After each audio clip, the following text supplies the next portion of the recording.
Selamat datang di channel Firman Panipahan. Kali ini saya akan berbicara tentang sejarah pertama kali THR itu di Indonesia.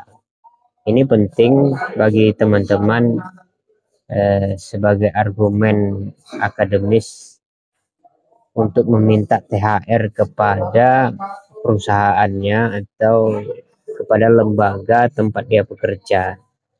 Baik itu bekerja secara tersistem ataupun tidak tersistem gitu ya. Jadi ini terserah, ini bisa menjadi argumen siapa saja. Oke, bahwa ketika menjelang lebaran, salah satu hal yang dinantikan oleh para karyawan atau pegawai baik lembaga pemerintah maupun non pemerintah adalah tunjangan hari raya atau THR. Sekarang itu banyak meme ya tentang THR ini. Tunjangan ya tunjangan beneran jadinya. Perusahaan wajib memberikan pendapatan non upah ini kepada pekerjanya saat hari raya keagamaan. Oleh sebab itu, THR menjadi topik pembicaraan hangat untuk diperbincangkan, salah satunya perihal sejarah yang menyertainya. Umumnya THR diberikan oleh pemberi kerja kepada pekerjanya dalam bentuk uang mendekati perayaan agama yang dianut pekerja. THR yang dibayarkan kepada pekerja yang sudah bekerja selama 1 tahun sebesar 1 kali gaji. Nah, ini penting ini. Jadi kalau gajinya 4 juta ya THR-nya 4 juta.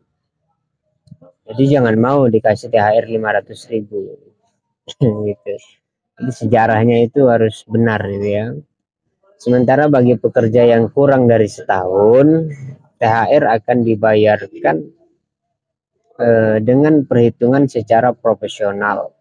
Namun beberapa perusahaan membayarkan THR dalam bentuk kebutuhan pokok. Dilansir dari sptsk-spsi.org, pemberian THR di Indonesia bermula pada tahun 1951. Istilah THR diperkenalkan oleh Sukiman Wirjosanjoyo, Perdana Menteri Indonesia dari Partai Masyumi. Salah satu program kerja yang diusung kabinet ini dalam rangka meningkatkan kesejahteraan para pegawai dan aparatur negara berupa tunjangan.